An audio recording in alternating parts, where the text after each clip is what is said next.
Assalamualaikum warahmatullahi wabarakatuh. Di sini kami dari kelompok 2 akan mempresentasikan mengenai pengaruh sosio-budaya terhadap penyakit tidak menular atau PTM dan solusi program yang dapat dilaksanakan. Kami beranggotakan yang pertama itu Mutiara Firna, saya sendiri, yang kedua Tria Lutfia, yang ketiga Naura Syifa Mumtaz, yang keempat Rifa Rashika Husna, dan yang terakhir adalah Dharma Aprianti Sregar. Selanjutnya kami akan masuk ke sesi pemaparan materi. Pengaruh sosiobudaya pada penyakit jantung koroner atau PJK. PJK dipengaruhi kebiasaan masyarakat seperti konsumsi makanan berlemak dan bergaram tinggi, kurang aktivitas fisik karena modernisasi, budaya merokok yang masih kuat, stres sosial, serta rendahnya kebiasaan cek kesehatan. Semua faktor ini membuat risiko PJK semakin meningkat. Selanjutnya ada solusi program yang dapat dilakukan, yaitu edukasi pola makan sehat, promosi aktivitas fisik, penguatan kawasan tanpa rokok, screening tekanan darah dan kolesterol, serta program manajemen stres.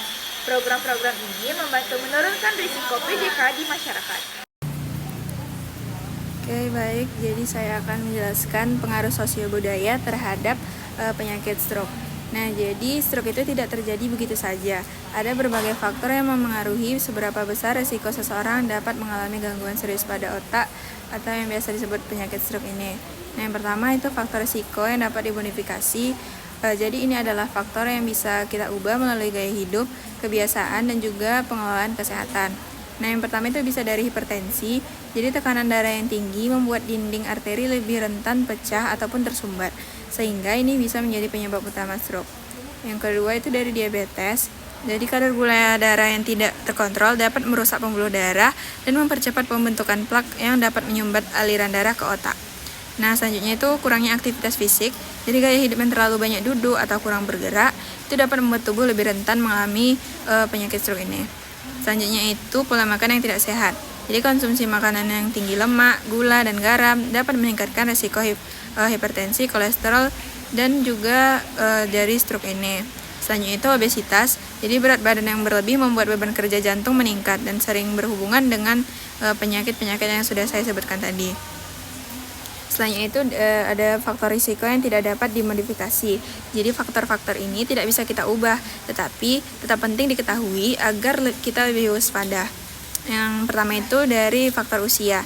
Jadi semakin bertambah usia, risiko stroke akan meningkat.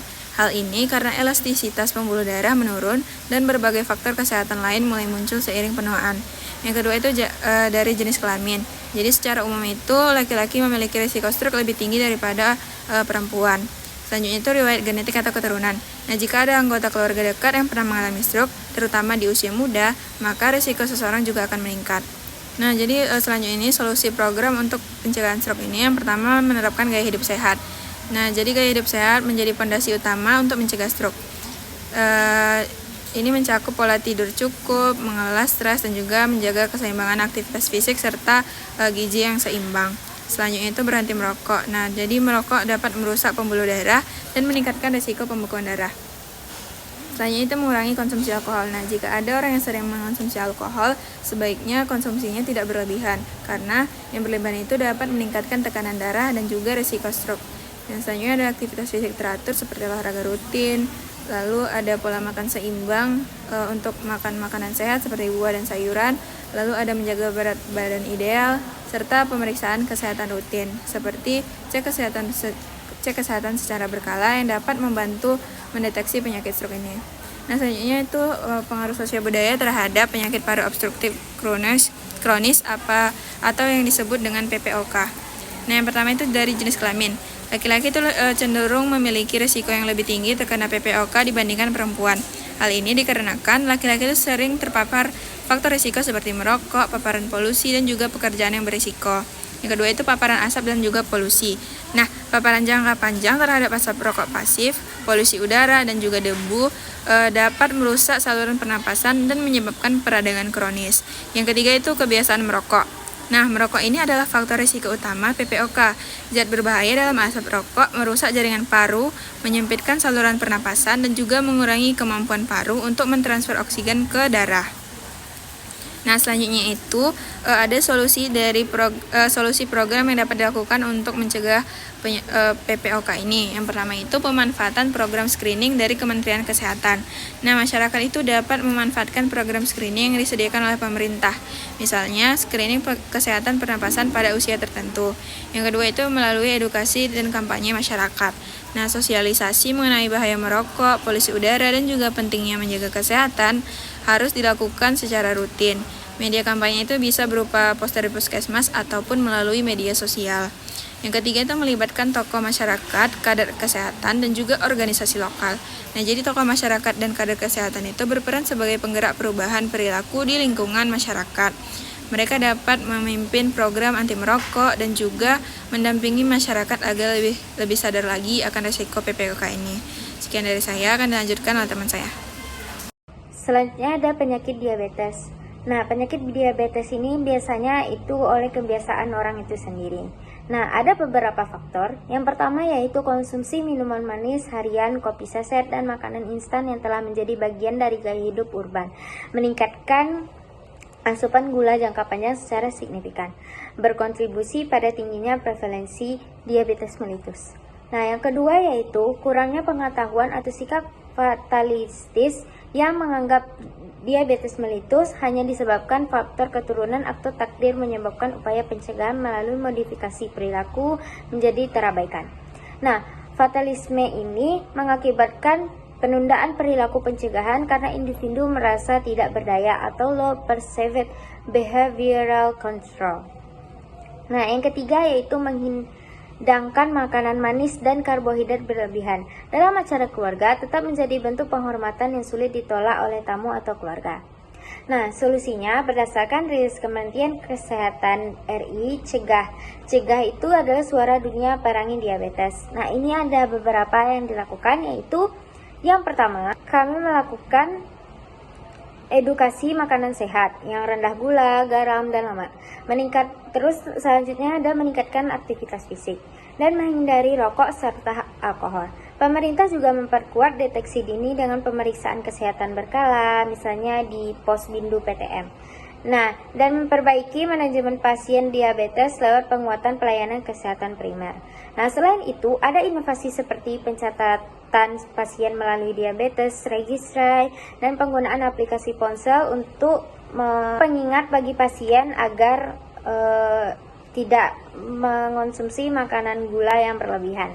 Nah, selanjutnya ada penyakit ginjal kronis. Nah, berdasarkan hasil penelitian dapat diketahui bahwa terbanyak yaitu sebanyak 60,9% responden memiliki riwayat minum jamu.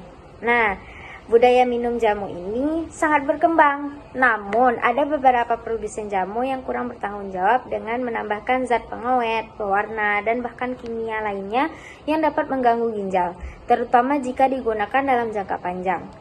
Nah, di sini ada beberapa solusinya. Yang pertama yang salah satunya yaitu program solusi untuk mencegah dan mengendalikan penyakit ginjal kronis atau PGK. Di masyarakat adalah program cek kesehatan gratis atau CKG dari Kementerian Kesehatan. Nah, di sini Kementerian Kesehatan menyediakan screening fungsi ginjal seperti tes urin atau kreatinin. Nah, di puskesmas, terutama untuk orang-orang dengan faktor resiko seperti hipertensi, diabetes, obesitas, dan dislipidemia. Selain itu, Kemenkes juga mempromosikan perilaku cerdik. Sekian dan selanjutnya akan dilanjutkan oleh teman saya. Selanjutnya yaitu adalah kanker. Kanker ini merupakan penyakit kronis yang muncul akibat pertumbuhan sel yang tidak terkendali dan sangat dipengaruhi oleh berbagai faktor sosial, budaya, serta perilaku masyarakat. Dalam konteks sosial budaya di Indonesia, terdapat beberapa contoh kanker yang berkembang karena norma dan kebiasaan tertentu. Ada 3 contoh kanker. Yang pertama ada kanker payudara, yang kedua adalah kanker paru, dan yang ketiga ada serviks. Mari kita bahas dulu kanker paru. Kanker paru ini banyak terjadi akibat budaya merokok yang telah mengakar kuat, di mana aktivitas merokok ini dianggap sebagai bagian dari pergaulan sehari-hari, sehingga merokok aktif maupun pasif menjadi hal yang lumrah dan menyebabkan paparan asap rokoknya ini jangka panjang yang merusak sel-sel paru. Yang kedua yaitu adalah kanker payudara. Kanker payudara ini sering terdiagnosis pada stadium lanjut karena banyak perempuan merasa malu atau takut melakukan pemeriksaan payudara, terutama di lingkungan yang masih menganggap pembahasan payudara ini sangat sesuatu yang tabu karena ini privasi diri sendiri. Ditambah kurang dukungan dari keluarga atau pasangan.